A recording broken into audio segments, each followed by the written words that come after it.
بھائی یہاں بتایا جا رہا ہے کہ فریحہ اپنی یونیورسٹی کے اساتذہ کی عمر کی اوسط قدر کا اندازہ لگانا چاہتی ہے۔ وہ تقریباً 700 اساتذہ میں سے بے ترتیب طور پہ 20 اساتذہ کا نمونہ لیتی ہے اور ان سے ان کی عمر پوچھتی ہے۔ جب وہ نمونے کی اوسط قدر کا پھیلاؤ بناتی ہے تو پھیلاؤ دائیں طرف سے ترچھا بنتا ہے، یعنی رائٹلی اسکیوڈ بنتا ہے، اور نمونے کی اوسط قدر یعنی سیمپل مین 38.75 کے برابر آتی ہے۔ آگے کہہ رہے ہیں کہ فریحہ اس پھیلاؤ کی مدد سے اپنے اندازے کے لیے اطمینان وقفہ بنانے کے بارے میں سوچتی ہے۔ تو بھائی یہ تھی پوری کہانی۔ اب ذرا سوال پر آتے ہیں۔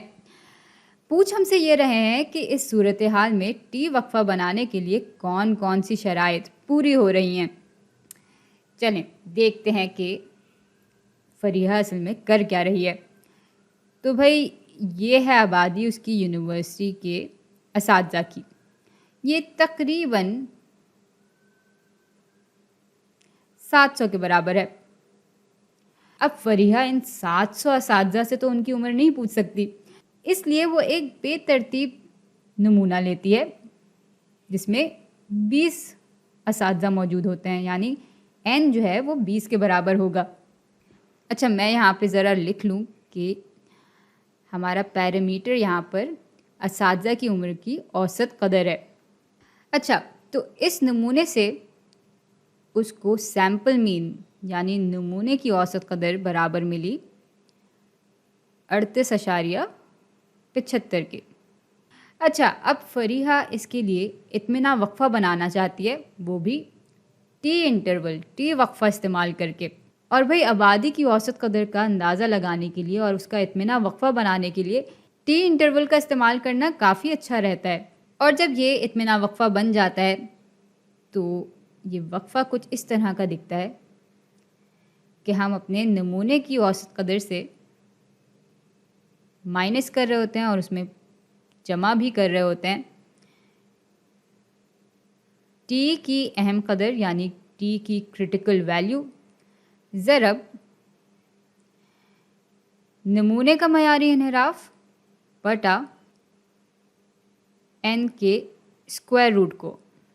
اور یہاں پر پھر ٹی کی کریٹیکل ویلیو معلوم کرنے کے لیے ہم ظاہر سی بات ہے کہ ٹی کا پھیلاؤ دیکھ رہے ہوتے ہیں یا ٹی ٹیبل دیکھ رہے ہوتے ہیں، اور نمونے کا معیاری انحراف ہم یہاں پر اس لیے استعمال کر رہے ہوتے ہیں کیونکہ آبادی کا معیاری انحراف تو ہمیں معلوم ہی نہیں ہے۔ فریحہ کا پورا رد عمل بالکل ٹھیک ہے، لیکن مسئلہ صرف یہ ہے کہ اس طریقے کو استعمال کرنے کے لیے ہمیں انہی 3 شرائط پر پورا اترنا ہوتا ہے جو کہ زی وقفہ معلوم کرنے کے لیے بھی لاگو ہوتی تھیں، اور اگر آپ کو یاد نہیں ہے تو میں وہ شرائط دہرا بھی لیتی ہوں۔ پہلی شرط یہ ہے کہ نمونہ بے ترتیب یعنی رینڈم ہونا چاہیے۔ دوسری شرط یہ ہے کہ اس کا پھیلاؤ تقریباً عام پھیلاؤ یعنی نارمل ڈسٹریبیوشن کی شکل کا ہونا چاہیے، اور تیسری شرط یہ ہے کہ ہم سارے حادثات کو ایک دوسرے سے غیر منحصر مان سکیں۔ اب یہی 3 شرائط یہاں پر موجود ہیں۔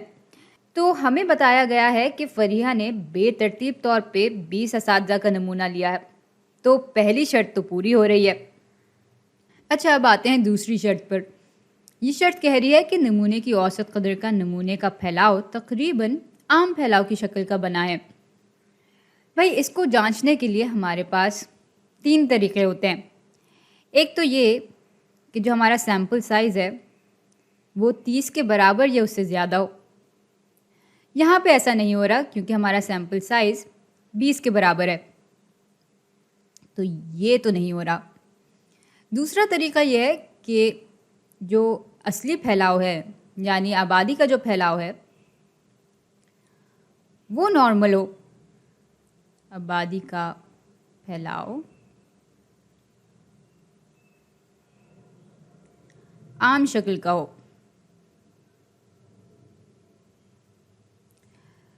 بھائی یہ طریقہ ہم نہیں اپنا سکتے کیونکہ ہمیں آبادی کا پھیلاؤ نہیں معلوم ہے۔ اب اس کو جانچنے کا تیسرا اور آخری طریقہ یہ ہے کہ ہمارے نمونے کی اوسط قدر کا نمونے کا پھیلاؤ جو بنتا ہے وہ تقریباً